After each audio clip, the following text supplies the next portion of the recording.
Hello everyone, guys. Actually, there are so many myths in the JEE exam. Guys, उनमें से सबसे बड़ा myth है 14 आवर स्टडी. तो देखो, तुमने कई वीडियो देखे होंगे यूट्यूब चैनल पे जिसमें तुमको 14 घंटे की स्टडी के लिए मोटिवेट किया गया होगा. ऐसे कई चैनल्स हैं जो तुमको वीडियो में बताएंगे कि 14 घंटे पढ़ाई करना बहुत ज़रूरी है, जिसमें तुम काफ़ी ज़्यादा मोटिवेट हो रहे होगे. तो यार देखो, सबसे इम्पोर्टेंट चीज़ यही है कि तुम्हारे एग्ज़ाम को क्रैक करने के लिए नंबर ऑफ़ आवर्स मैटर नहीं करते हैं. देखो, ऐसे कई बच्चे होते हैं जो सिर्फ 6 घंटे की रेगुलर स्टडी करने के बाद भी सिलेक्ट हो जाते हैं. उसी जगह काफ़ी बच्चे ऐसे होते हैं जो 8 आवर की स्टडी के बाद सिलेक्ट हो जाते हैं. कुछ बच्चे होते हैं जो 10 आवर की स्टडी के बाद सिलेक्ट होते हैं. तो देखो, नंबर ऑफ़ आवर्स बिल्कुल भी मैटर नहीं करता है. जो मैटर करता है वो मैटर करता है योर कंडीशन. तुम्हारी क्या कंडीशन है. तो देखो, तुम्हारी जो भी कंडीशन है उसके अकॉर्डिंग तुमको अपना टाइम देना पड़ेगा. देखो, सपोज करो तुम कोई एक टॉपिक को तैयार कर रहे हो, तो उस टॉपिक को तैयार करने में तुमको कितना टाइम लग रहा है, ये सबसे ज़्यादा इंपॉर्टेंट है. देखो, कुछ बच्चे होते हैं जिनको टॉपिक तैयार करने में बहुत कम टाइम लगता है, और कुछ बच्चे होते हैं जिनको टॉपिक तैयार करने में बहुत ज़्यादा टाइम लगता है. तो देखो, अगर तुम एक ऐसे बच्चे हो जिसको चीज़ें बहुत अच्छे से तैयार हो जाती हैं, तो यार तुम्हारे लिए 6 आवर की स्टडी भी पर्याप्त है. लेकिन यार तुमको तैयार करने में काफ़ी ज़्यादा टाइम लगता है, तो यार उस जगह तुमको नंबर ऑफ़ आवर्स बढ़ाने की बहुत ज़्यादा ज़रूरत है. अगर तुम उस केस में नंबर ऑफ़ आवर्स को बढ़ा लोगे तो तुम डेफिनेटली अपने एग्ज़ाम को क्रैक कर ले जाओगे. तो देखो, कभी भी तुमको क्या है, जो नंबर ऑफ़ आवर्स हैं वो अपने फ्रेंड्स के साथ कंपेयर बिल्कुल भी नहीं करना है. तुमको अपने कंडीशन के अकॉर्डिंग चलना है, तुमको अपने टारगेट के अकॉर्डिंग चलना है. देखो, एक्चुअली जो होता क्या है कि नॉर्मली स्टूडेंट क्या करता है, वो अपने दिमाग में बसा लेता है कि भाई मुझे 14 घंटे पढ़ रहा हूँ, मैं 12 घंटे पढ़ रहा हूँ, मैं 10 घंटे पढ़ रहा हूँ, मेरा हो जाएगा. वो ये चीज़ माइंड में बसा लेता है. लेकिन तुमको ये चीज़ बिल्कुल भी माइंड में नहीं बसानी है. तुमको जो चीज़ माइंड में रखनी है वो ये रखना है कि तुमको अपना फुल सिलेबस करना है. अब देखो, तुमको अपने फुल सिलेबस को करने के लिए एक अपना भाई टारगेट बनाओ कि भाई मेरे पास इतना टाइम है, मेरे पास इतना टाइम है, इस टाइम में से मुझे इस मंथ में इतना सिलेबस करना है. अब इस मंथ में मुझको अगर इतना सिलेबस करना है तो भाई मुझको 1 वीक में कितना सिलेबस करना पड़ेगा, ये तुम अपने क्या टारगेट को बनाओ कि भाई मुझको 1 वीक में इतने चैप्टर फिजिक्स में करने हैं, इतने चैप्टर मुझको केमिस्ट्री में करने हैं, इतने चैप्टर मुझको मैथ्स में करने हैं. जब तुम ये अपने स्मॉल टारगेट्स बनाओगे तो भाई तुमको पता है कि भाई मुझको इतना काम करना ही करना है 1 वीक के अंदर. अगर मुझको इतना काम करना है 1 वीक के अंदर, दैट मीन्स मुझको उसी के अकॉर्डिंग नंबर ऑफ़ आवर्स देने हैं. तो बस तुम अपनी टारगेट के according number of hours set कर लो कि भाई तुम्हारे कितने आवर्स में इस काम हो जाएगा. अब तुम्हारा काम अगर उतने आवर्स में हो जाता है तो बहुत अच्छी बात है. अगर नहीं होता तो इसका मतलब है तुमको नंबर ऑफ़ आवर्स में बढ़ाने की क्या है, ज़रूरत है.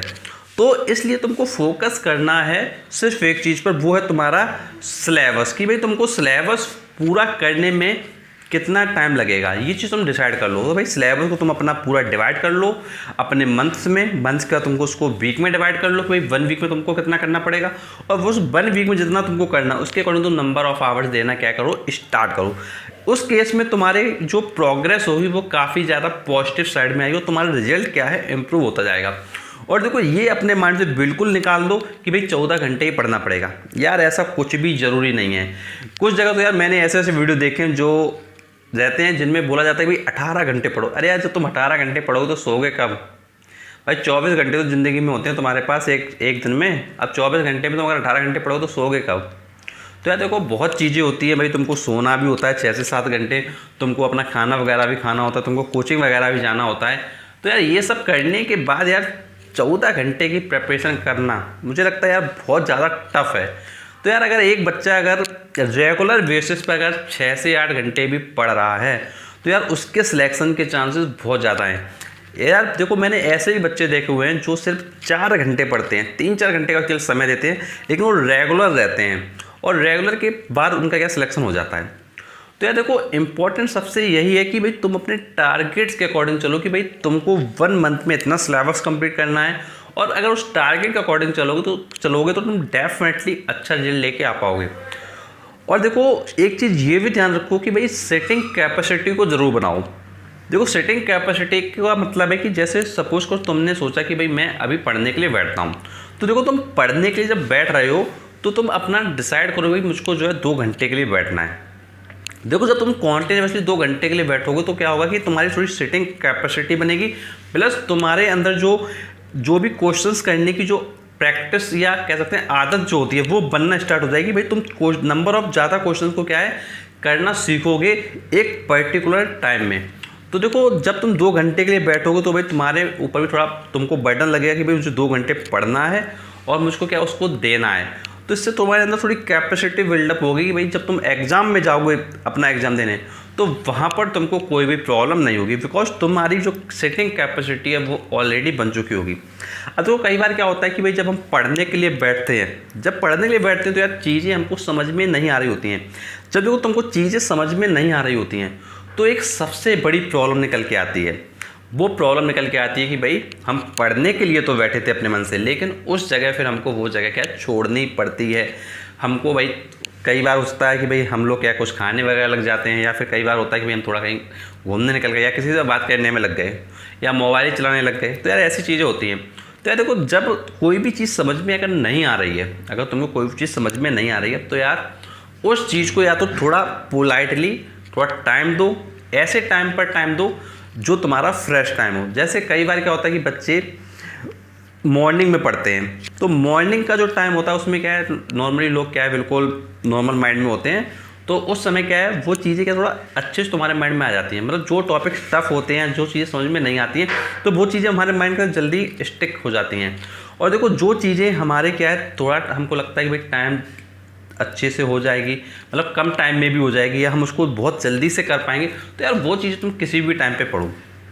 तो देखो इंपॉर्टेंट है ये कि भाई तुम किन चीज़ों को किस तरीके से हैंडल कर रहे हो। अब देखो कई बच्चे होते हैं जिनका क्या फिजिक्स टफ होता है, कुछ बच्चे जिनका मैथ्स टफ होता है, और कुछ बच्चे हैं जिनको केमिस्ट्री बहुत ज़्यादा टफ लगती है। देखो जो सब्जेक्ट तुम्हारा टफ लगता है तुमको उसको हमेशा फ्रेश माइंड में पढ़ो। देखो नॉर्मली फ्रेश माइंड तुम्हारा यार भाई मॉर्निंग वगैरह में होता है, तो यार तुम मॉर्निंग में 1-2 घंटे देना स्टार्ट कर दो सब्जेक्ट के, जो सब्जेक्ट तुम्हारा टफ है। अगर तुम सब्जेक्ट को देना स्टार्ट कर दोगे तो तुम्हारा उसमें क्या है स्कोर इंप्रूव होना स्टार्ट हो जाएगा। और देखो जो टाइम तुम्हारा क्या है सबसे एंडिंग वाला होता है, जैसे सपोज को तुमने आज पढ़ना स्टार्ट किया तो आज का जो डे होगा, डे के एंडिंग का टाइम जो होता है, एंडिंग टाइम में तुम वो चीज़ें पढ़ो जो सब्जेक्ट तुम्हारा सबसे ईजी है। देखो एंडिंग के टाइम का मतलब है कि जैसे मान लो तुमने सोचा कि भाई मैं क्या है आज जो है 8 घंटे पढ़ने वाला हूँ। अब 8 घंटे में जो तुम्हारे लास्ट के 2 घंटे पढ़ना चाह रहे हो या तुम लास्ट के 3 घंटे पढ़ना चाह रहे हो, तो उसमें तुम वो सब्जेक्ट दो जो तुम्हारा सबसे ईजी हो। वो इसलिए तुम दो क्योंकि देखो जो लास्ट का टाइम होता है उस समय तुमको क्या थोड़ी थकान वगैरह हो जाती है, तो बॉडी में क्या है इतनी भाई हिम्मत नहीं रहती कि भाई हम चीज़ों को थोड़ा काम करें। तो यार जब थोड़ा थकान वगैरह होती है तो वैसे सिचुएशन में तुम उस सब्जेक्ट को पढ़ोगे जो सब्जेक्ट तुम्हारे लिए ईजी है, तो उसमें तुम क्या है अच्छे से कॉन्सेंट्रेट कर पाओगे, प्लस वो तुम्हारा जो लास्ट का 2 से 3 घंटे का टाइम है वो सही जगह यूटिलाइज हो जाएगा और टाइम वो प्रॉपर्ली यूटिलाइज हो जाएगा। और जो तुम्हारे जो स्टार्टिंग के 5 आवर थे उनको तुम क्या है उन सब्जेक्ट्स के लिए दो जो सब्जेक्ट तुम्हारे क्या है टफ होते हैं, जो सब्जेक्ट तुमको थोड़ा सही से समझ में नहीं आते हैं। तो ऐसा करने पर तुम्हारा जो टाइम होगा, जो नंबर ऑफ आवर्स होंगे वो सही तरीके से यूटिलाइज हो जाएंगे। तो देखो जितना तुम अच्छे से चीज़ों को यूटिलाइज कर लोगे वही तुमको रिजल्ट ला के देगा। और देखो नंबर ऑफ़ आवर बिल्कुल भी मैटर नहीं करता कि भाई तुम कितने नंबर ऑफ़ आवर पढ़ो, मैटर करता है कि भाई तुम्हारा जो टास्क है, जो तुम्हारा पूरा सिलेबस के जो तुमने बनाया हुआ है पूरा, वो क्या तुम पूरा कर पा रहे हो विद इन टाइम। अगर कर पा रहे हो तो डैट मीन्स तुम्हारी प्रिपरेशन सही जा रही है, और अगर नहीं कर पा रहे डैट मीन्स तुम्हारी प्रिपरेशन क्या है कहीं ना कहीं पीछे तुम जा रहे हो।